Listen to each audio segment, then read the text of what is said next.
Juru bicara Kremlin, Dmitry Peskov, menyatakan peluang kemenangan Rusia di Ukraina semakin sempit. Awalnya, ia menyebut kemenangan di Ukraina dapat dicapai dengan pembicaraan damai.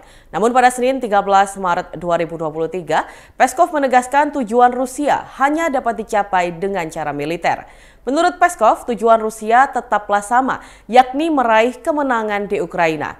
Hanya saja arahnya berubah dari yang sebelumnya dapat ditempuh dengan perdamaian, kini menjadi cara militer. Artinya, Rusia akan menggunakan serangan untuk membuat Ukraina menyerah. Pernyataan Peskov muncul saat Rusia mendorong tujuannya untuk merebut seluruh wilayah Donbas di timur Ukraina. Tahun ini Rusia telah menguasai kota tambang garam Soledar. Moskow berharap bisa segera merebut kota Bakhmut, tempat pasukan dari kedua belah pihak bentrok sejak Juli 2022. Perebutan wilayah ini bukanlah sesuatu yang mudah dilakukan, sebab pertempuran di Bakhmut telah menewaskan ratusan tentara setiap harinya. Kepala Wagner, Yevgeny Prigozhin, juga mengakui bahwa situasi di Bakhmut sangat sulit. Rusia dan Ukraina masih mati-matian memperebutkan kota Bakhmut. Dalam beberapa bulan belakangan, tentara kedua negara tersebut bertempur demi memperluas kekuasaan mereka. Dengan bantuan kelompok tentara bayaran dari Wagner Group, pasukan Rusia terus menggempur dari berbagai sisi. Ukraina pun tidak mau menyerah. Dengan bantuan alutsista dari negara-negara barat, mereka mempertahankan setiap jengkal kota itu dari serbuan Rusia. Lantas kawasan mana yang dikuasai Rusia dan Ukraina di Bakhmut?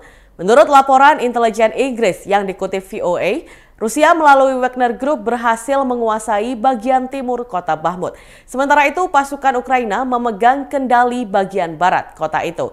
Kini perang di Bakhmut pun berpusat di Sungai Bakhmutka yang membelah di tengah kedua kawasan tersebut.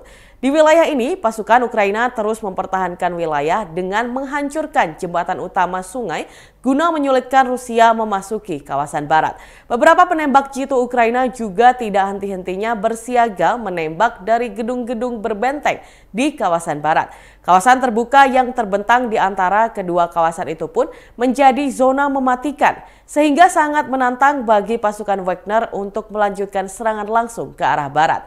Bakhmut belakangan memang menjadi kawasan dengan pertempuran paling sengit di Ukraina. Pasukan Rusia berupaya keras merebut kota itu karena menilai Bakhmut sebagai kawasan strategis. Rusia sampai-sampai menggempur 3 titik di dekat Bakhmut, yakni 1 di perbatasan Bakhmut dan Donetsk dan 2 di dekat Soledar. Melalui Bakhmut, Rusia ingin menunjukkan bahwa militer mereka bisa meraih kemenangan usai digempur di Kherson beberapa bulan lalu. Dengan merebut kawasan itu, Rusia meyakini bisa lebih mudah merebut seluruh kawasan industri Donbas dan perbatasannya. Kendati demikian, para pengamat barat menilai kemenangan Rusia di Bakhmut bukanlah merupakan perolehan signifikan. Para ahli perang bahkan menganggap kemenangan di Bakhmut bagi Rusia hanya simbol belaka, lantaran kota itu tidak terlalu strategis membantu taktik perang Moskow.